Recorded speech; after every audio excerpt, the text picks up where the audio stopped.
네, 반갑습니다.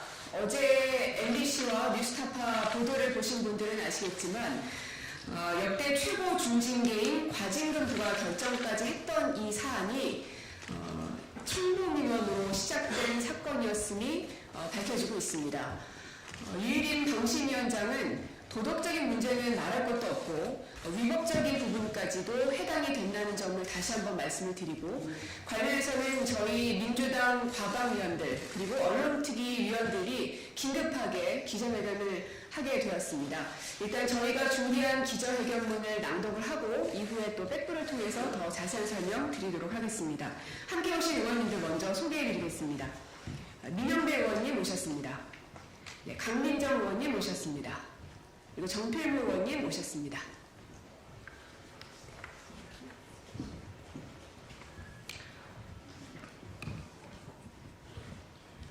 청부 민원으로 방심이 사유한 류희림 위원장 물러나야 한다. 윤석열 정권의 가짜뉴스 때리기에 민낯이 드러났습니다. 어제 MBC 보도에 따르면 방심위에 접수된 이른바 가짜뉴스 민원의 상당수가 류희림 방송통신심의위원회 위원장의 아들, 동생 등 가족과 지인 등이 제기한 것으로 확인됐습니다. 민간 독립기구 방심위를 용산 대통령실 청부심의기관으로 전락시켜온 류희림 위원장이 용산의 뜻대로 언론의 재갈을 물리기 위해 가족과 지인을 동원한 청부 민원을 제기하고 셀프 심의에 나서 방송사에 무더기 징계를 내린 것으로 심각한 이해충돌 사안입니다. 법적으로는 물론이고 도덕적으로도 결코 용납할 수 없는 일입니다. 이 같은 내용을 국민권익위에 신고한 공익 제보자의 신고서에 담긴 내용은 가히 충격적입니다. 부패한 권력의 파렴치한 행각이 고스란히 담겨 있습니다. 당시 상황을 보면 검찰발로 뉴스타파 호의 인터뷰 의혹 보도가 나온 후 여권은 가짜뉴스몰이 총공세에 나섰습니다. 집권여당 대표가 사형감이라는 그거를 쏟아내고 이동관 방통위원장은 9월 4일 과학기술정보방송통신위원회 전체 회의에서 중대범죄, 국기문란행위라며 방심위 등에서 엄중 조치를 할 예정이라며 시비를 사주하는 월권 회의를 했습니다. 공익신고에 따르면 이동관 위원장의 발언 직후부터 9월 18일까지 60여 명이 총 160여 건의 민원을 방심위에 제기했습니다. 이 중 9월 4일부터 7일까지 40여 명, 100여 건의 민원이 오타마저 똑같은 복사 붙여넣기 수준의 동일한 내용으로 유희림 위원장의 가족과 지인들에 의해 제기된 것으로 확인됐습니다.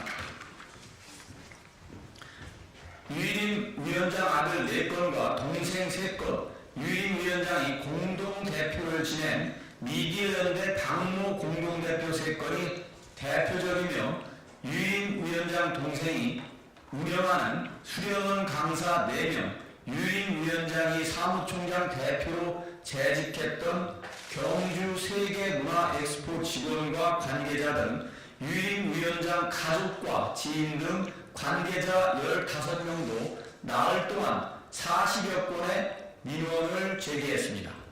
즉, 민원인의 절반 이상인 40여 명이 유희림 위원장과 직간접적인 사적 이해관계가 있는 것으로 추정되고, 이들이 전체 방송 민원의 절반 이상의 민원을 신청한 것으로 보입니다. 유희림 위원장은 방심위 사무처 직원으로부터 가족이 민원을 제기했다는 사실을 보고받아 인지하고도 신고 및 회피 등 필요한 절차를 이행하지 않고 방송 소위와 정기회의 등 심의에 참여했습니다. 이는 이해충돌 방지법 5조, 방송통신심의위원회 임직원 이해충돌 방지규칙 4조, 방송통신심의위원회 임직원 행동강령 5조를 위반한 것입니다. 유희림 위원장의 청부 민원과 셀프 심의 및 관련법 위반은 당장 파면해야 할 중대 위법 사안입니다.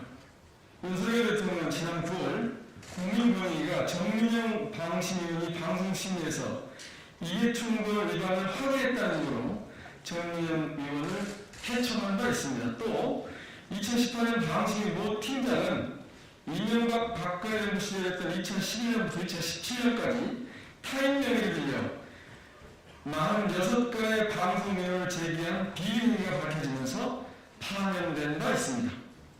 심각한 이해충돌을 저지르는 등 범법 행위를 하고서도 뻔뻔하게 방심위원장 자리에 앉아있는 유일인 위원장은 당장 물러나야 합니다.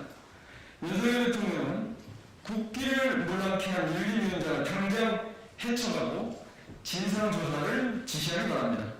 이번 유일인 방송위원장의 청구문은 윤석열 정권의 부도덕한 언론 장악의 한 단면을 보여주는 것으로 조직적 배후가 있는지도 반드시 밝혀야 합니다.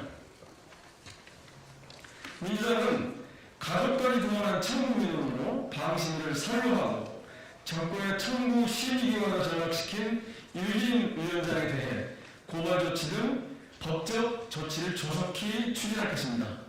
또 권익위 신고를 통해 진실을 밝히고 제보한 공익제보자들을 보호하기 위해서도 모든 조치를 다할 것입니다. 2023년 10월 26일 더불어민주당 언론자유대책 특별위원회 국회 과학기술정보 방송통신위원회 더불어민주당 의원 1동 이상입니다.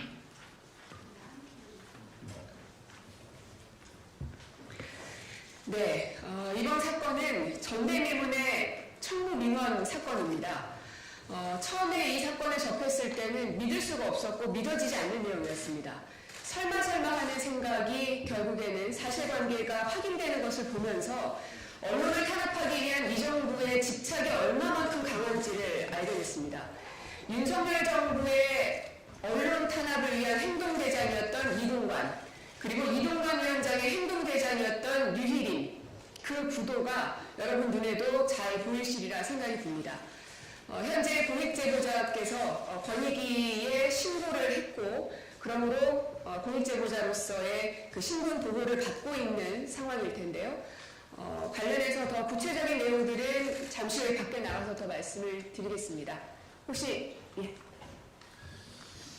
관련해서요. 제가 꼭 짚고 싶은 게 있는데 저희들이 조직적 배후가 있는 걸 밝혀야 한다라고 말씀드렸습니다. 사실은 예견된 일이었습니다. 왜냐하면 방심에 관련해서는 안 되는 방통위가 방심을 말고 가짜뉴스 신고센터를 만들 때부터, 그리고 이것을 국회에서 위증을 할 때부터 이런 사고가 날 것으로 예측됐습니다. 예상이 됐었는데 지금 이 배후에는 조금 전에 고민정 의원께서도 말씀하셨지만 이동관 방통위원장과 어떻게 연관되어 있는지 밝히는 것이 매우 중요한 과제가 될 것입니다.